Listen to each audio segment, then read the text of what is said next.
Ok, muita boa noite a todos.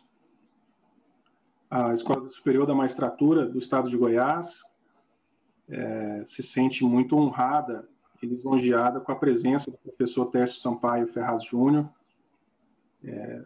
um doutrinador de grande relevo no cenário jurídico brasileiro, conhecido por todos nós pelas doutrinas mais aprofundadas com que temos contato, sobretudo nas pós-graduações stricto sensu.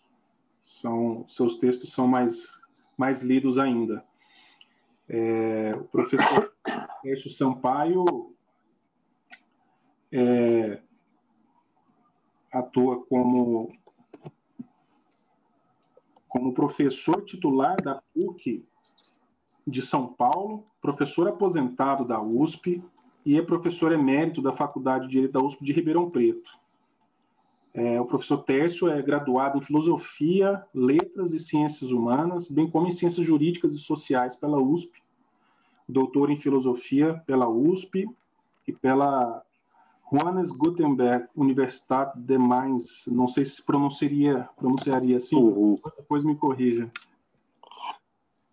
E vai falar conosco sobre o tema proteção de dados na Constituição, o que mudou.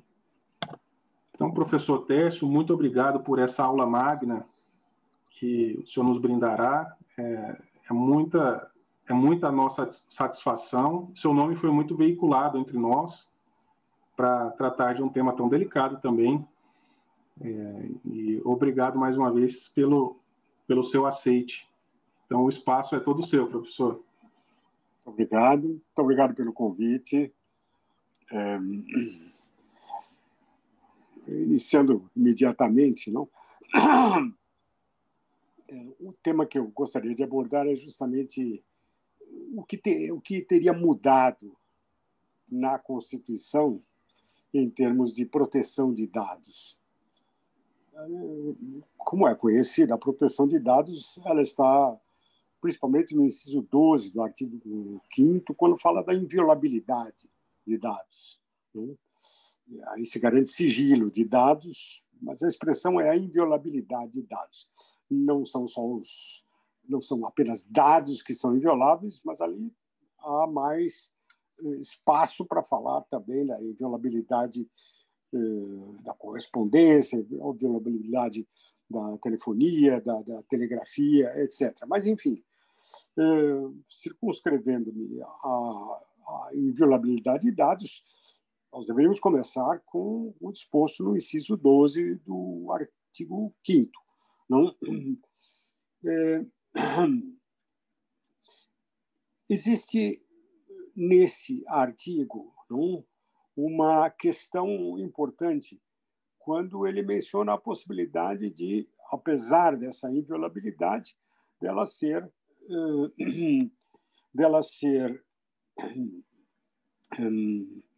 permitir um acesso da autoridade mediante ordem judicial. Não?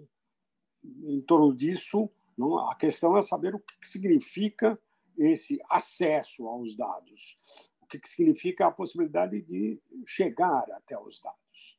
Não? Quando nós examinamos a jurisprudência do Supremo, como ela foi se estabelecendo no correr do tempo, desde 1988, da promulgação, mas um pouco mais tarde, a partir da década de 90, por assim dizer, e principalmente já talvez mais para a segunda metade da década de 90, nós vamos perceber alguns pontos importantes que merecem ser destacados. Não? Essa jurisprudência do Supremo, ela costumava entender que o sigilo garantido, a inviolabilidade, pelo inciso 12 do artigo 5º, referia-se à comunicação dos dados e não aos dados propriamente ditos. Isso é interessante da gente observar. Não? Ao se referir a isso aconteceu desde 1993, 94, não? mediante recursos extraordinários, não? A jurisprudência da Corte foi entendendo, não, que essa jurisprudência, não, ela praticamente devia ser montada na ideia de a ordem judicial, não, para você acessar os dados era possível, mas não a ordem judicial para você entrar no fluxo da comunicação de dados. É interessante essa percepção, porque ela praticamente imaginava que os dados entravam em processo apareciam no processo de comunicação, e esse processo de comunicação era visto como relações intersubjetivas. Enfim, alguém comunicava alguma informação, alguém recebia essa informação. Nesse contexto intersubjetivo de sujeitos é que entrava a inviolabilidade do sigilo de dados, tendo em vista o fluxo e não propriamente as informações. Isso era construído um pouco em analogia à ideia da correspondência. A carta também era vista como uma espécie de fluxo que ia de alguém que emitia a carta e alguém que recebia a carta. O acesso à carta recebida era possível após o fluxo. O mesmo podia valer para para a telegrafia. Na telefonia era mais complicado, porque em 1988 o que se percebia claramente é que na telefonia a voz estava continuamente em fluxo, a não ser que ela fosse gravada, nós poderíamos ter posteriormente acesso. Por isso se entendeu também nessa época que, no caso da telefonia, seria possível, e seria o único caso, seria possível, por ordem judicial, você ter acesso ao fluxo ele próprio. Enfim, aquilo que na época já se conhecia com o nome vulgar de grampo. Era possível grampear a conversa. E com isso você entrava no próprio fluxo. Era o único caso. Nos outros casos, não. Nos outros casos, a ordem judicial, ela, por assim dizer, ela se referia ao fluxo da mesma maneira, mas era possível nós sempre termos algum resultado posteriormente. A materialização dessa percepção, na época, ela vinha já do passado. Eu gostaria de lembrar aqui que Pontes de Miranda, quando comentava a Constituição de 1967, ele dizia que ali era o artigo 153, parágrafo 9º, ele dizia que, quando a Constituição dizia que seria inviolável o sigilo da correspondência, das comunicações telegráficas e telefônicas, não havia dados ainda nessa época, ele via na inviolabilidade do sigilo um direito fundamental de negação.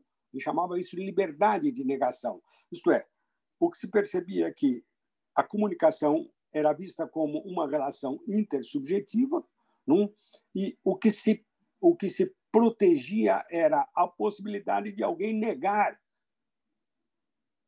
acesso a essa informação, salvo ao sujeito a quem ele se referia. Então, era nesse sentido que a jurisprudência do Supremo entendia que nós estávamos propriamente não protegendo os dados em si, mas esse fluxo.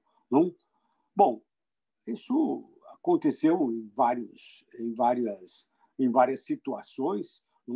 O que se argumentava em alguns casos é que a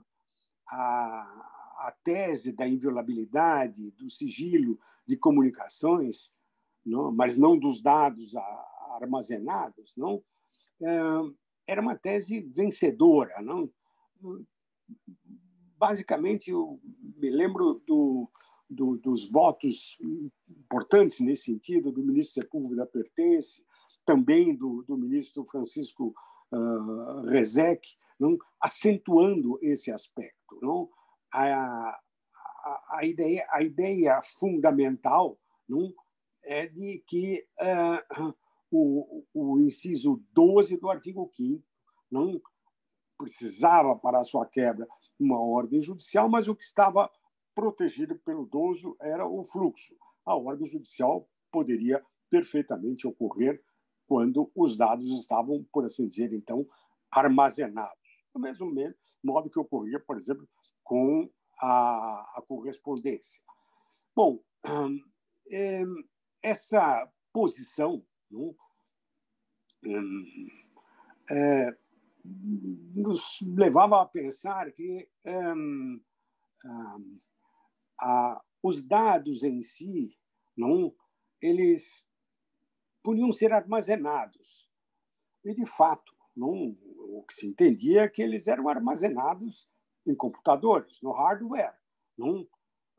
Ao ser armazenados dessa forma, não, o acesso se dava àquilo que era armazenado e não propriamente ao fluxo. Então, o que se fazia era uma distinção entre a comunicação, o fluxo da comunicação de dados e o seu armazenamento.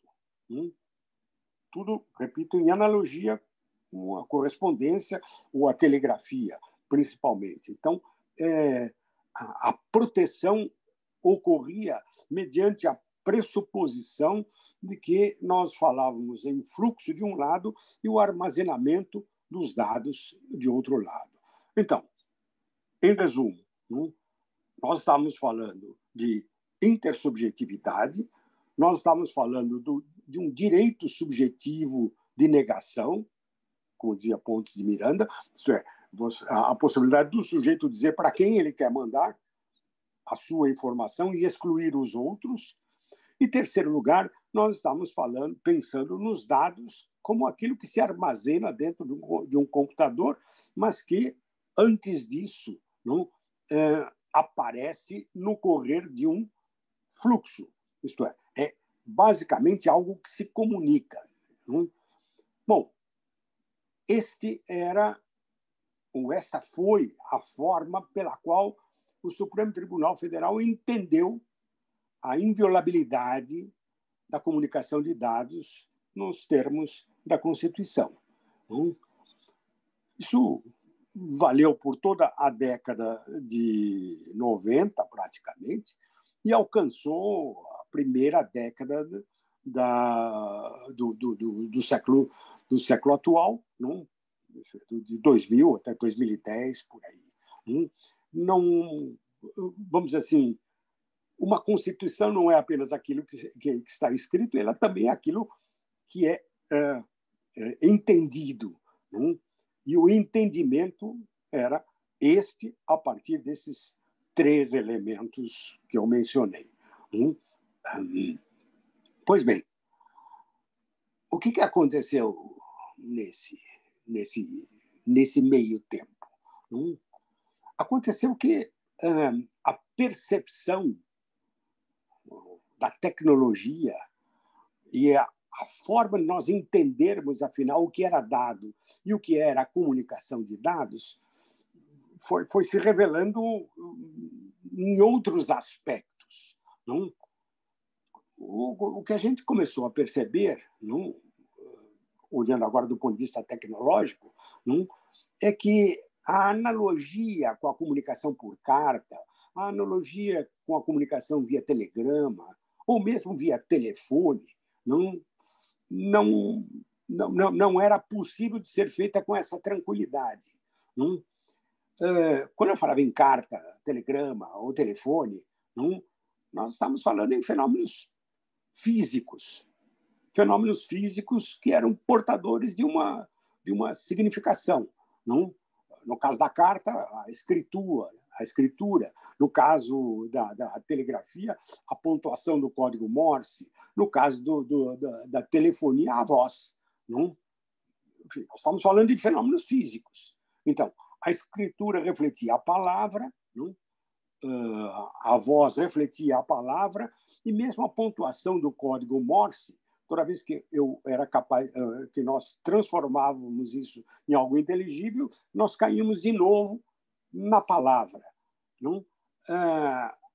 Nesse sentido, a palavra, não, ela se refletia na escritura, no sentido de que ler não consistia numa espécie de automatização do reconhecimento das letras, não, fazendo então surgir um sentido que era pronunciado mentalmente ou era pronunciado oralmente, no caso da telefonia. Era assim que se entendia. Não? Havia uma correlação daqueles sinais, as letras, com o alfabeto, não? E aprender a ler era basicamente reconhecer palavras e aprender o seu sentido. Não? Era assim que nós trabalhávamos na compreensão desses fenômenos da correspondência, repito, da telegrafia ou da telefonia.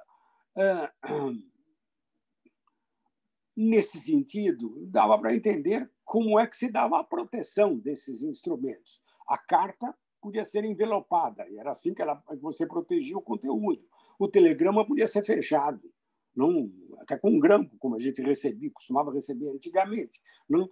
E o telefonema dado, não, você até podia evitar que se entrasse na comunicação produzindo ruídos. Isso era uma coisa muito interessante. Eu cheguei a ver isso, não sei se alguém se lembra disso. Era acoplado um instrumento no próprio telefone, de tal maneira que a sua voz não poderia ser acessada por outros, por alguém que grampeasse o seu telefone. Enfim, mas era assim que nós trabalhávamos com a inviolabilidade, por assim dizer. Pois bem, o que é que foi percebido? Foi percebido que essa analogia não funcionava mais inteiramente. Não? E a começar da percepção do que significava a expressão dados. Não? O termo dados, em geral, é usado no plural. Eles correspondem ao data, em latim. E praticamente entrou no português não via latim, mas via inglês. Não? Mas, no fundo, é disso que nós estamos falando. Não? Dados nessa forma plural. Não? Por que está no plural? Essa é uma interrogação que começou a ser feita. A primeira percepção é de que dado isolado não tem valor. Não? Na medida em que, com um dado, você não consegue realizar operações sobre ele. Por característica, os dados no plural, não? Eles são expressos, sim, sempre em conjuntos, mediante uma escritura numérica, que são os algoritmos, não? Que, para se manifestarem como signos, isto é, que para terem sentido na fórmula usual, como se percebe, não? Uma comunicação, exigiriam uma prévia separação entre o suporte material e a significação, adquirindo, então, um caráter próprio. Não? Ou seja, ao contrário da palavra, quando ela é construída no alfabeto, não? Em que, por assim dizer, a operação de ler e a operação de compreender o que se está lendo é simultânea, é assim que a gente aprende a ler, não? O que se percebia, o que começou a ser percebido é que os dados separavam, por assim dizer, esse suporte da significação. O suporte tem, por assim dizer, um caráter próprio. Ele permite uma atividade, a tal combinatória binária, 0, 1, independentemente de toda e qualquer significação. Não? Ao contrário, vamos dizer assim, da palavra grafada, telegrafada, fonada, telefonada, não? Os dados surgem por essa atividade que, a rigor, não tem suporte material. Não? Ela é uma pura combinação matemática. Não? Portanto, é totalmente alheia ao espaço e alheia ao tempo. Não? Mesmo quando ela depois vai ser compreendida. Não? E ela vai ser compreendida quando ela é traduzida. E aí pode ser traduzida em textos. Aliás, não só textos, em cores, em sons. Não? Mas, basicamente, o que você tem ali embaixo, ao contrário do alfabeto, não? É uma atividade combinatória muda e inexpressiva. Isso é importante da gente sublinhar, porque mostra uma percepção diferente da que havia com a analogia antiga. Não? Pois bem, essa atividade inicial, muda e inexpressiva, não? Ela exige, então, uma segunda operação para que nós tenhamos a tal comunicação de dados. Essa segunda operação consiste em organizar esses dados, não? Que são espaciais e atemporais, isto é, mudos e inexpressivos. Enfim, numa segunda operação, eles são, então, tratados. Organizar, não? Significa reagrupar os dados mudos e inexpressivos numa certa ordem. Não? E isso ocorre mediante instruções. Não? Instruções que são modos de classificar, contar. Não?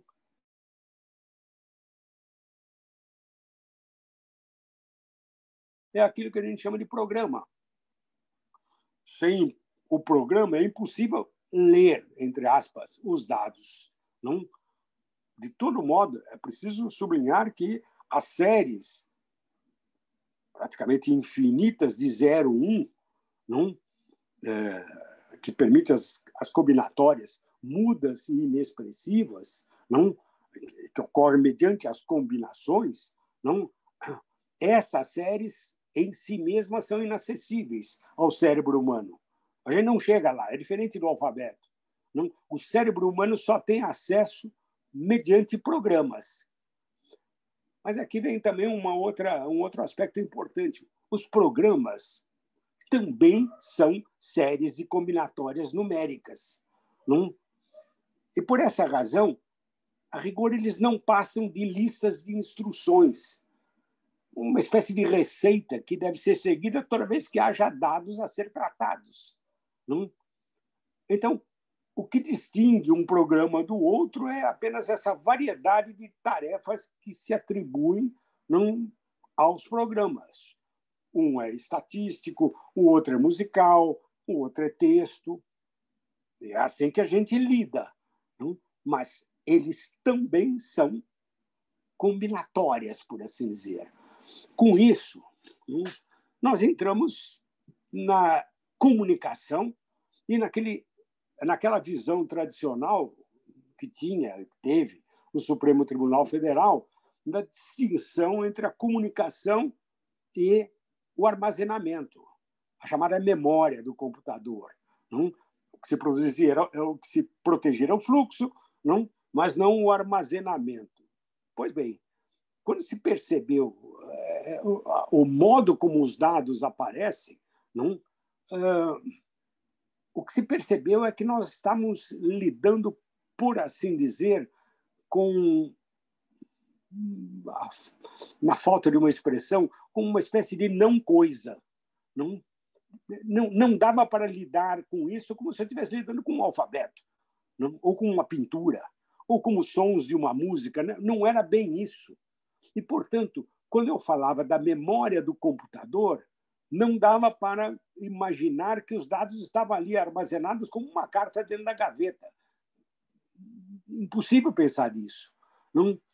Não era algo, por assim dizer, material, mas, curiosamente, também não era algo imaterial. A velha distinção que o direito conhece entre coisas materiais e imateriais, que não serve, por exemplo, para designar o que é o livro enquanto matéria, impresso, e, do outro lado, o que é o romance que está escrito ali dentro como imaterial, e que serve para a gente lidar com esse objeto em termos de direito do autor. A rigor aqui funciona mal. Não? É verdade que a legislação brasileira, seguindo a legislação de outros países, continua lidando com o chamado software como se fosse alguma coisa imaterial, até define desse jeito, mas não chega lá. Não é apropriada a forma de nós percebermos desse jeito. Não, a rigor, o que a gente precisa perceber é que os dados, não, e a memória do computador, enquanto não coisas, não são propriamente imateriais.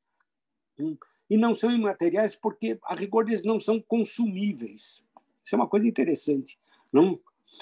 Embora eles estejam, claro, enclausurados em coisas, os chips de silício, os raios laser, não?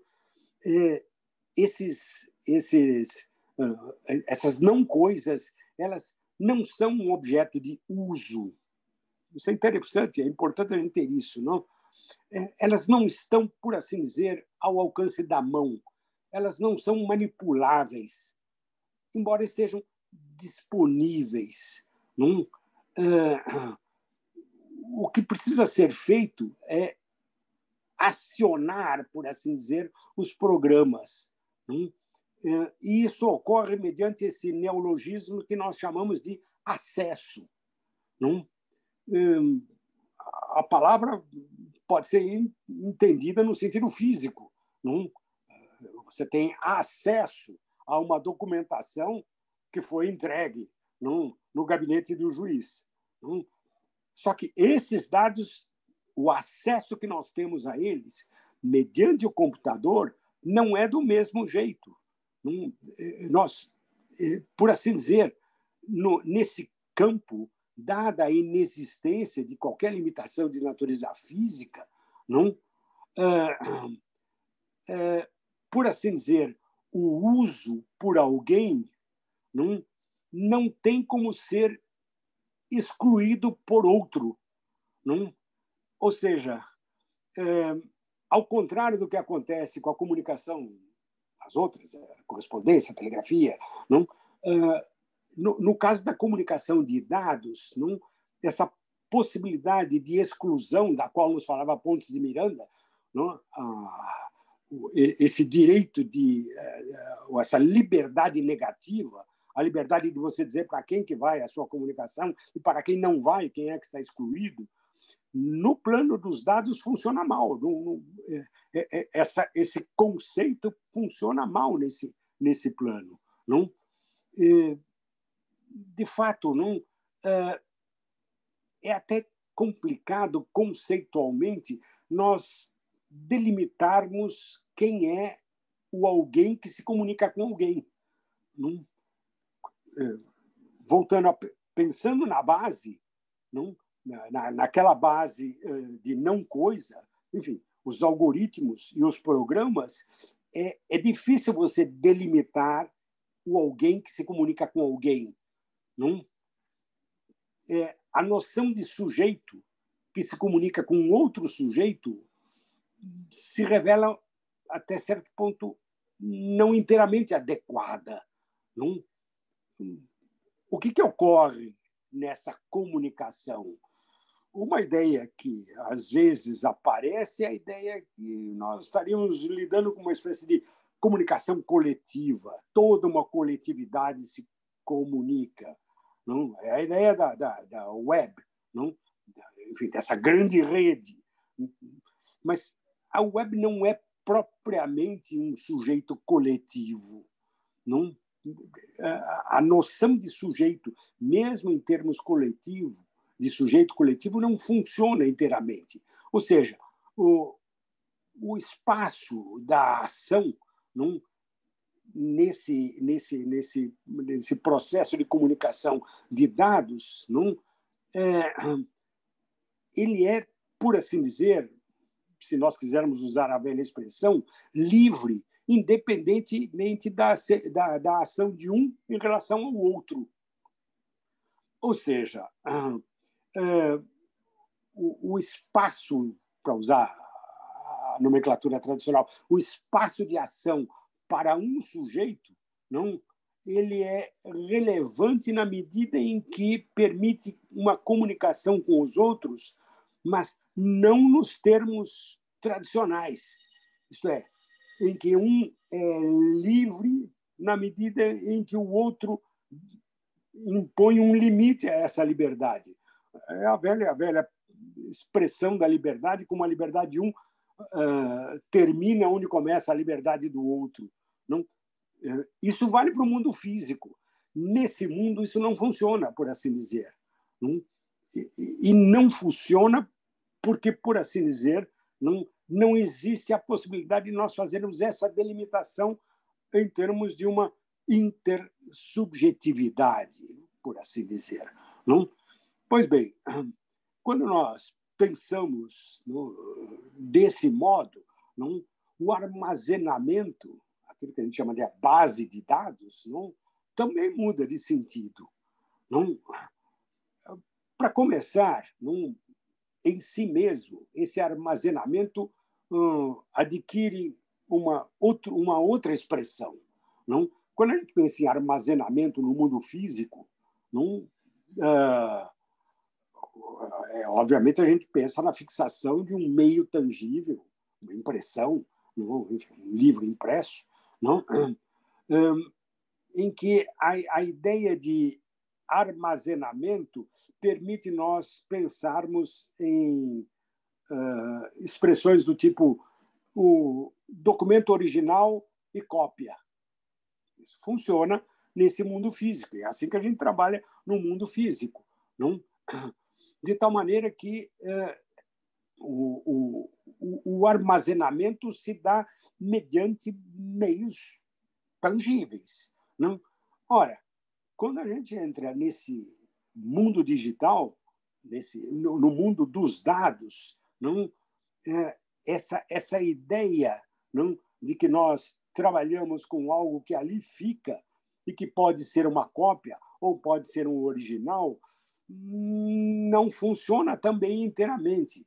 Não, na verdade, a noção de cópia ganha um sentido inteiramente novo.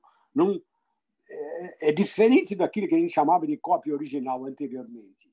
Não, por assim dizer, a distinção entre a cópia e o original fica difícil da gente estabelecer. Ok, nós vamos inventando recursos como a assinatura eletrônica, não, para tentar separar um do outro, mas a cópia de um documento com assinatura eletrônica e o próprio documento original, dá para perceber que não dá para fazer essa distinção com clareza. Não é mais disso que nós estamos falando. Na verdade, nós entramos num mundo que é caracterizado por uma convergência de 3 elementos técnicos. Não? Um é a chamada digitalização. Não? O outro é a compressão. Não impressão, a compressão. Não? E o terceiro são os meios da transmissão virtual, não? Que a gente conhece. Então, nesses termos, nós acabamos tendo uma espécie de comunicação inteiramente nova. Não? Um veículo novo, o meio informático, não? Que seja o aparelho eletrônico, não? Uma nova forma de reprodução, que é a chamada digitalização, não? E chamo a atenção aqui para o fato de que digitar não significa mais pura e simplesmente datilografar, embora aparentemente seja isso que a gente faça. Não, eu tenho um teclado na minha frente e tenho o meu computador, mas é diferente. Não? Quando você datilografa na máquina e vai vendo o que vai saindo, é uma coisa. Aqui é mecânico. Na digitalização, não é nada, você aciona outra coisa completamente diferente. Não? E com isso, nós entramos num mundo em que o ser humano, por assim dizer, dentro desse ambiente, ele se transforma. Talvez se pudesse dizer que o ser humano se transforma num aparelho, ou, no mínimo, num ser aparelhado. É isso que resulta o ser humano. Não? Pois bem, nesse novo mundo, por assim dizer, não, a possibilidade de você separar o fluxo do armazenamento, ela praticamente desaparece. Não? E, portanto, você trabalhar como se trabalhou até agora, com a distinção que o Supremo sempre fazia entre uma coisa e outra, não funciona mais inteiramente. Não? Ou seja, se nós pensarmos nesse aparelhinho de confluência tecnológica que se chama celular, não? Digamos, o armazenamento e o fluxo ali dentro estão confundidos. Entre aspas, é uma coisa, não é coisa, mas é uma coisa só. É como se fosse o mesmo. Não dá para você fazer mais essa diferença. Tudo não entra em relação por essa dimensão de acesso. Pois bem, isso está provocando uma mudança na Constituição? Num certo sentido, sim, desde que eu admita que constituições se alteram, mesmo quando não se altere o seu texto, não, mediante o modo como aquilo é compreendido. Não? Mais recentemente, olhando uma decisão do Supremo Tribunal Federal, não, nesse tema 990, que ocorreu recentemente, não, e que permitiu, por exemplo, o envio direto pela Receita Federal, sem intermediação de Poder Judicial, não,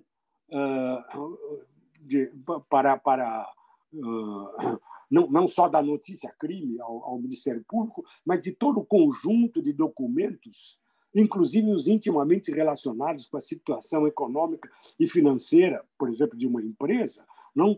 Isso mostra que nós estamos já lidando com o disposto no artigo 5º, inciso 12, de uma forma diferente. Esse amplo compartilhamento entre órgãos públicos, sem intermediação do Poder Judiciário, já é um sinal de uma compreensão diferente dessa situação. Não? Sem entrar, né, na discussão dessa decisão do Supremo, não? O que a gente percebe é que a ideia de transferência do sigilo de uma órbita pública, não, a Receita, para uma outra órbita, não? A ideia da transferência não deve ser pensada nos mesmos termos como nós pensaríamos entregar um documento que estava lá registrado e enviar para outro órgão. Não é mais assim que funciona isso. Não? E nesse sentido, não, é interessante nós percebermos também num outro caso, não, que no caso dos dados do IBGE, também é bem recente a decisão, não, numa medida provisória, apareceu, por conta da pandemia, a obrigação das empresas de telefonia não, transferirem os seus dados para o IBGE a fim de deles poderem ser tratados imediatamente e, com isso, facilitar os processos de tratamento da Covid e de tudo mais. Foi essa a explicação que se deu para essa medida provisória na ocasião. Pois bem, o que aconteceu nesse momento interessante não foi uma mudança no modo de ver isso. Eu me lembro do voto da ministra Rosa Weber, né, quando ela claramente percebeu isso, dizendo: não, nós não estamos mais no mundo da lista telefônica, não estamos falando de dados daquele jeito. Esse mundo novo de dados permite, quando simplesmente você fornece nome, endereço, telefone, você permite um tratamento de perfis, não, para usar a expressão, de perfis numa escala monumental diferente do que havia antes. Não? Portanto, não há de se entender mais a possibilidade de troca de armazenagem de dados de um órgão para outro órgão, do mesmo modo como se entendia antigamente, como se nós estivéssemos lidando com coisas físicas. E a resposta foi uma proibição. Não pode, foi julgado inconstitucional. Não? Ou seja, nós entramos seguramente numa espécie de outro mundo. Não? Pois bem, neste outro mundo, aqui aparece alguma coisa que merece uma reflexão. Não? Nesse outro mundo, não? Começam a aparecer problemas novos, não? No sentido de tentar entender, até do ponto de vista constitucional, o que significa, então, afinal, aquela inviolabilidade do sigilo de dados. Não? Do que nós estamos falando, por assim dizer? Nesse sentido, a decisão não é brasileira, mas cabe ao Brasil, é uma decisão da Suprema Corte alemã sobre esse tema, não? Justamente examinando um problema que aparece no Brasil agora frequentemente, não? Que é o tema da investigação policial e do acesso que a polícia, mediante a ordem judicial, possa ter ao fluxo e ao armazenamento de dados. O problema que nós estamos vivendo aqui no Brasil. Pois bem, a Corte Alemã, debruçando-se sobre esse tema, tomou uma decisão, isso faz já tem alguns anos já, não é de agora, acho que uns 2, 3 anos, se não me falha a memória. Não? Ela sentiu necessidade de fundamentar diferentemente a proteção do sigilo de dados, não propriamente em termos de uma intersubjetividade, isto é, a moda de Pontes e Miranda, no caso brasileiro, não, o direito, a liberdade de negação, não, de um sujeito em face do outro, mas em termos de, a expressão que apareceu foi direito fundamental à confidencialidade e integridade do sistema de tecnologia da informação. É uma coisa curiosa, né?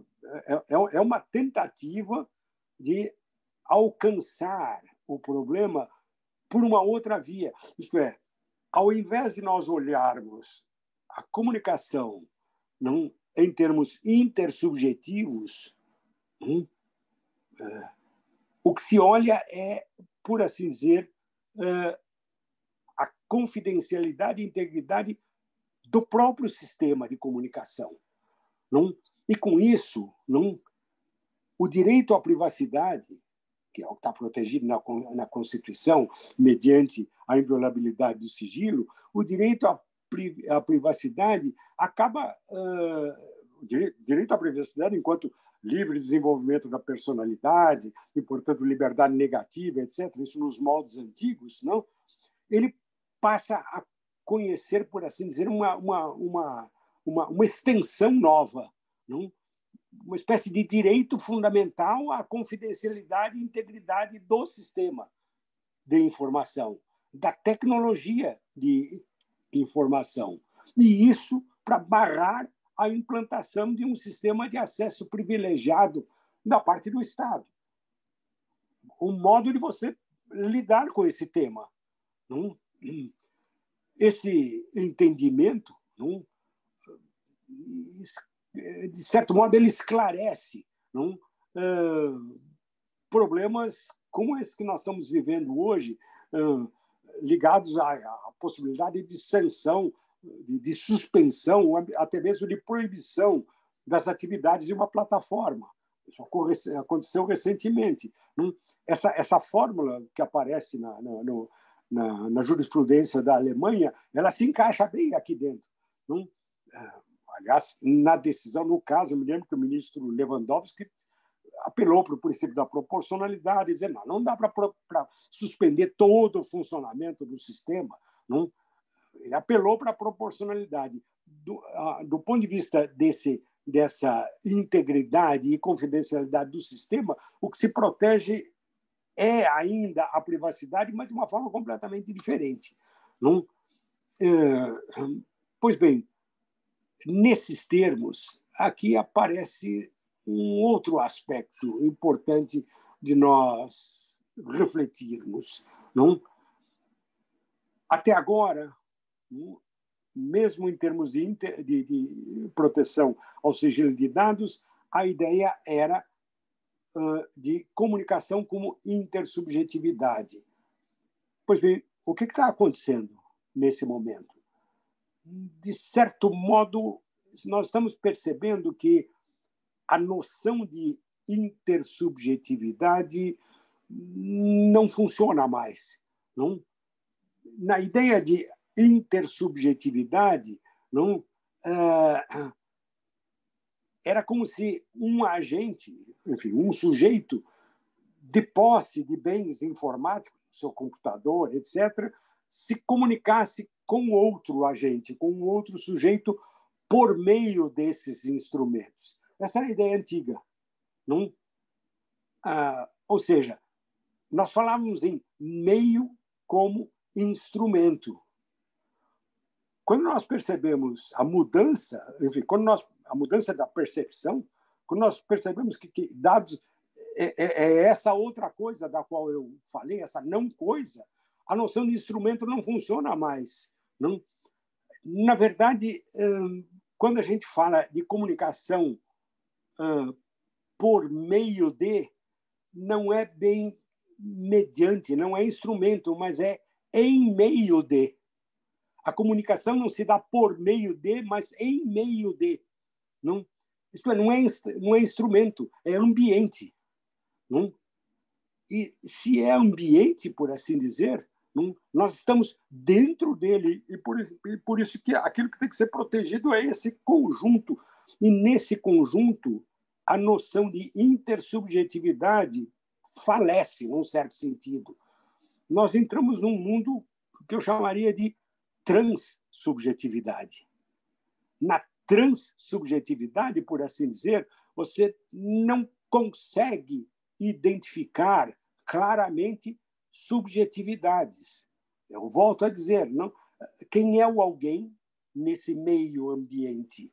Quem é o alguém que se comunica com alguém? Pensem no que acontece no mundo da internet, nas redes sociais. Quem se comunica, afinal, com quem? Não? É deste mundo que nós estamos falando. Não? E no mundo da transsubjetividade, dá perfeitamente para entender como fica difícil você lidar com os instrumentos jurídicos tradicionais, que se referem a uma intersubjetividade. Vejam o apuro pelo qual passa o Congresso Nacional e mesmo o Supremo Tribunal Federal para lidar com a noção de fake news. O que é fake news? Nós tentamos, pensando em intersubjetividade, nós pensamos em sempre lidar com sujeitos. Não? E como é que se identifica fake news? As fake news, não? Pela quantidade de informações, porque como você não chega ao sujeito, ou melhor, você até pode chegar a um sujeito, mas não é isso que caracteriza. A defesa do sujeito é falar assim, não, aquilo estava aí em meio, não? A comunicação se dá em meio, não? Isso está aí dentro, isso corre de todos os lados. Não? Então, será que seria a quantidade da informação para muitos destinatários simultaneamente? Essas fórmulas tentam lidar com o problema como se nós estivéssemos vivendo ainda num mundo de intersubjetividade. E quando você entra por meio da quantidade, já começam a aparecer, então, problemas em termos antigos. Bom, mas e como é que fica a liberdade de informação? Como é que fica a liberdade de informação, tanto no sentido de recebê-la como de enviá-la? O problema é que nós não estamos mais nessa intersubjetividade, mas nessa transsubjetividade. Como lidar com a transsubjetividade? Esse é, talvez, o grande desafio que nós estamos enfrentando. Desafio jurídico. Percebam, transsubjetividade é um termo que mostra que a noção de sujeito de direito, intersubjetividade, relação jurídica, não é mais inteiramente adequada. Nós estamos precisando dar tratos à bola aqui para tentar reformular isso. E esse é, talvez, o grande desafio que se coloca quando nós pensamos nessa expressão que está lá no inciso 12 do artigo 5º da Constituição de 88. Comunicação de dados. Muito obrigado. Muito obrigado, professor Tércio Sampaio. Que profundidade, entrando até em aspectos filosóficos também, né? Discutir uma questão tão nova para nós. Professor, o senhor tem disponibilidade para responder algumas perguntas? Como está o seu tempo? Tem? Pode ser. Existem já perguntas? Sim, eu já tenho algumas aqui. Primeiro agradeço aqui aos colegas que estão presentes. Colega Ricardo, colega Hugo, Jorge, Ítala, o desembargador Edson Miguel. Obrigado pela presença. Então, convido aos colegas que têm perguntas. Eu já anotei algumas aqui para formular. E os colegas que tiverem perguntas, podem ou me avisar aqui pelo chat, ou ao ligar a câmera e acenar, eu vou conseguir visualizar aquele que levantar a mão ali, né? Enquanto os colegas se organizam, professor Tércio, o que o senhor pensa sobre o sigilo de dados da pessoa presa, seja ela presa em flagrante, seja ela presa numa penitenciária de posse de um celular, cometendo algum ilícito usando aquele celular, seja num flagrante de tráfico ou, né, numa penitenciária organizando ou combinando, né, algum crime à distância. Esse acesso aos dados ali existentes, o senhor entende que faz parte da busca pessoal? Poderia ter imediato acesso? Depende de ordem judicial, ou nem com ordem judicial você poderia ver o conteúdo de todas as mensagens ali no celular, no smartphone da pessoa que foi, né, apreendida ali? Pela jurisprudência mais antiga, não, o fluxo está protegido. Não? É verdade que e aí surgiu o problema, né? Esse fluxo dentro da penitenciária, não, como é que você lida com ele? Não? A gente sabe a dificuldade que existe nisso. Há propostas técnicas, né, do tipo, vamos fazer com que ao redor de uma penitenciária o fluxo seja totalmente interrompido e controlado. Mas aí começam a aparecer os problemas, não? Porque você praticamente interrompe o fluxo em meio ambiente, né? E não só daquele sujeito, mas de todos os sujeitos. Não? É o problema da transsubjetividade. Não? Então, mesmo nos referindo ao que parece óbvio, à comunicação de um traficante que está preso e que continua, por assim dizer, se comunicando com gente de fora, por esse meio, não? Lidar com o meio ambiente, não? Esse transsubjetivo é difícil. Não? O que a gente tem que fazer? Não? Normalmente, o que acaba sendo feito, ainda em termos tradicionais, é você chegar até o celular e aprender o celular. E com isso você estaria aprendendo tudo, por assim dizer. Não? Mas nós sabemos que pouco adianta, muitas vezes, você aprender um celular, porque, digamos assim, esse tipo de comunicação ele se dá em rede, na verdade. Não é bem alguém falando com alguém como se tivesse um telefone na mão. É nisso que a gente tem que pensar. Não? Embora o celular seja, até quando nasceu, não, um telefone, não? O menos que ele é hoje é um telefone. Não? Ele é todo esse meio ambiente, por assim dizer. E apreender um aparelho não quer dizer você conseguir entrar aí dentro. Então, o problema é complicado. Não é como é que você entra dentro do sistema. Essa é a verdade. Esse é o desafio. E com isso começam a aparecer problemas jurídicos. Não, okay, a pergunta foi feita em termos de alguém que está preso, não? Mas aqui começa a aparecer problemas jurídicos do tipo de quem é a rede, por assim dizer.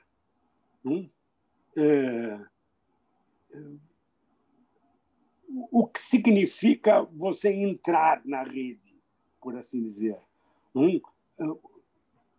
Percebam, uma coisa é você aprender o telefone celular. Então, outra coisa é como é que eu lido com uma rede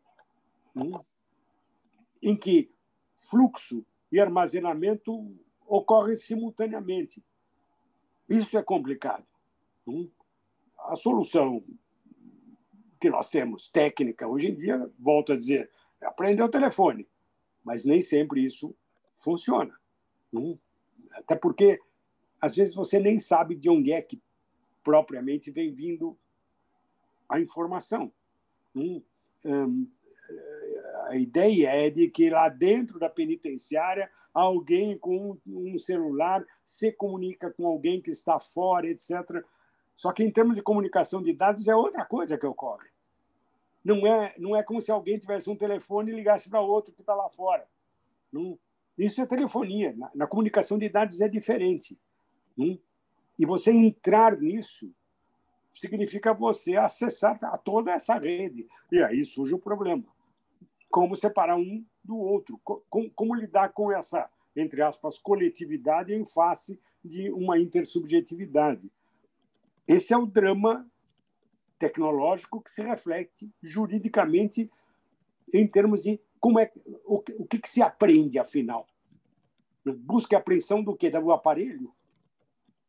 Eu estou respondendo com uma pergunta e não como uma resposta propriamente, apenas para mostrar a dificuldade que nós temos de lidar com esses temas que, tradicionalmente, no mundo intersubjetivo, eram praticamente irresolúveis. Okay, obrigado, professor.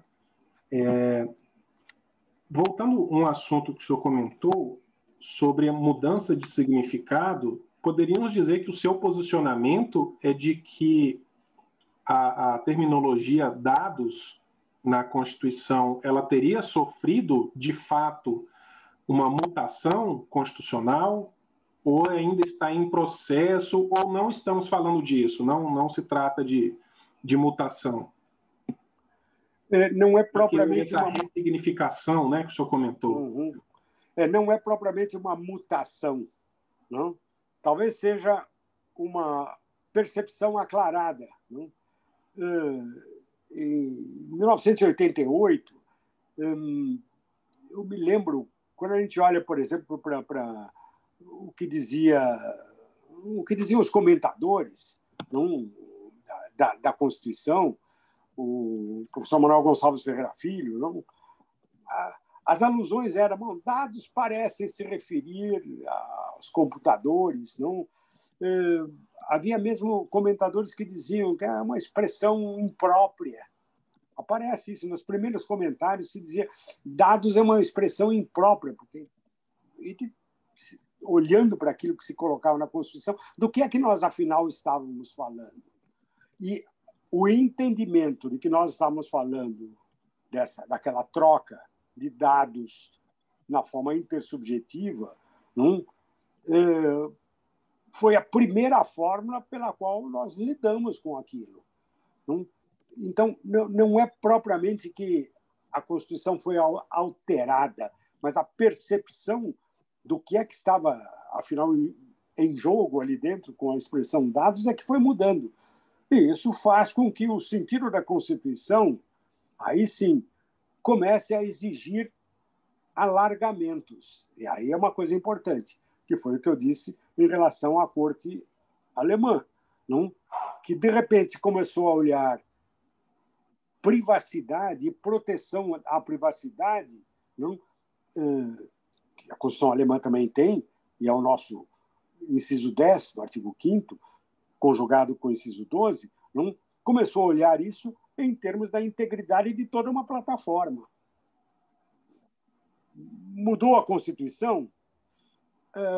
Num certo sentido, sim, embora não tenha alterado a expressão, continua lá comunicação de dados. Mas repare que a própria noção de proteção da privacidade em termos subjetivos, dignidade da pessoa, etc., sofre uma alteração com isso. Você começa a ter que pensar a proteção da subjetividade nesses termos não subjetivamente identificáveis, que é a proteção de todo um sistema. É por aí. Ok, obrigado, professor. Aqui,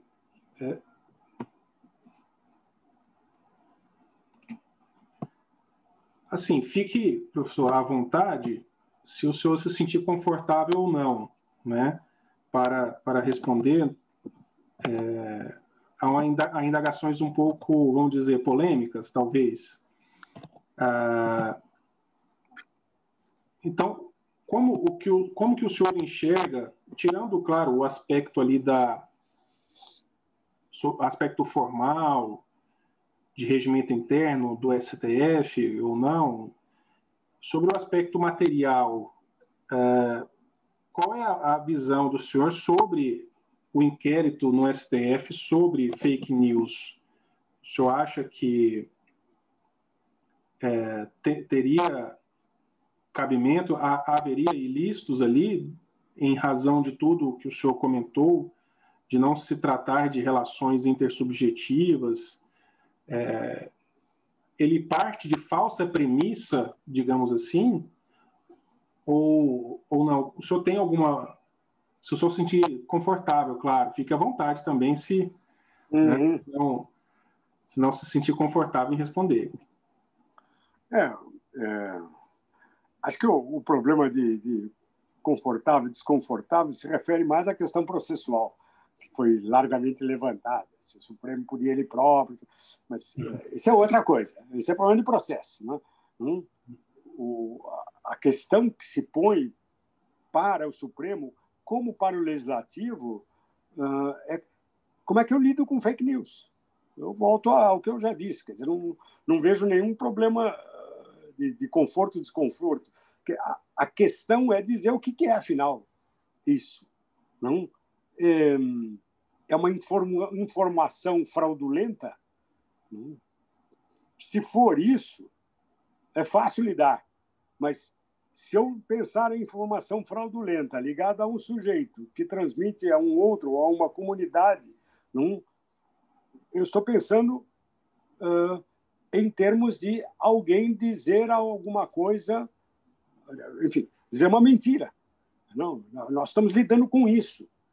Quando, na verdade, quando você pensa em fake news, essa possibilidade da intersubjetivação, ela se dilui, por assim dizer. Não? Às vezes, o que você tem por detrás, vamos chamar assim, do que nós chamamos de fake news, são robôs. Não são sujeitos, por assim dizer. Não? E aí nós nos deparamos com uma pergunta curiosa, não? O robô mente. Para dar um exemplo, não? Nós sabemos que, às vezes, para entrar dentro, ter acesso, vem aquela perguntinha, né? Você é um robô? Todo mundo conhece isso. E manda você reproduzir certas letras ou dizer se você está vendo tal e tal objeto dentro dessa fotografia, da outra e da outra. Todo mundo conhece isso, não? Pois bem, hoje em dia nós sabemos que os robôs não conseguem responder. Não, não, eu não sou um robô. E aí vem a pergunta, o robô mente? Não faz sentido a pergunta. Na verdade, você está lidando com máquinas. E você está lidando com máquinas que são, por assim dizer, autointeligentes, que aprendem também. É um mundo incrível. Na verdade, é esse mundo que, de certo modo, foi descrito nesse documentário O Dilema das Redes. Não? O que você tem é uma conversa, por assim dizer, de máquinas fantástica. Não? É disso que nós estamos falando. Então, você colocar a noção de fake news e tentar perseguir esse e aquele dentro desse universo é alguma coisa desafiadora e muito complicada. Isso que eu diria, tanto para o inquérito do Supremo, que está voltado para a relação intersubjetiva, com todas as dificuldades, quanto para a legislação que tenta aparecer no parlamento brasileiro em termos de como lidar com fake news, na forma de intersubjetividade, ou como enfrentar esse conjunto. É por aí. Tá bem? Ok, obrigado. Obrigado, professor. Algum outro colega, para não abusar muito da boa vontade do professor, e partimos para o encerramento? Algum colega presente gostaria de fazer? Já temos 24 pessoas aqui na sala. Algum colega deseja fazer uso da palavra, formular uma pergunta por escrito ou verbalmente? Ok, aparentemente ninguém aqui se manifestou. Ok, então, professor, também não quero abusar, né, da sua boa vontade em estar aqui conosco. Agradeço imensamente, em nome da Escola Superior da Magistratura do Estado de Goiás, a sua participação, a sua disponibilidade em dividir conhecimento conosco. A gente se sente muito honrado, né, em ter a oportunidade de ouvi-lo, e eu mais ainda de ter até a possibilidade de lhe dirigir a palavra. Isso já me satisfaz imensamente.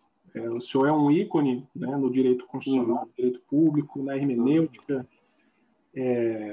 muito estudado por nós, né, todos, praticamente todos aqui que fazem alguma pós-graduação estricto sensu. Algum texto seu tem que estar na bibliografia, senão não faz muito sentido, né? A pesquisa não foi tão intensa assim.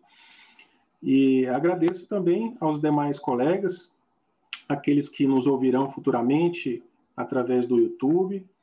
E fica aqui o nosso agradecimento e que eventos futuros venham, né? E que essa pandemia se encerre o mais breve para podermos, enfim, cumprimentá-lo presencialmente e sentir o caloroso abraço de nós goianos, que gostamos muito de receber. Obrigado, professor. Muito obrigado. E desculpe. Eu que agradeço. Não, eu que agradeço. Muito obrigado. Muito obrigado. Até logo, então. Obrigado, colegas. Até mais. Boa noite a todos. Até a próxima.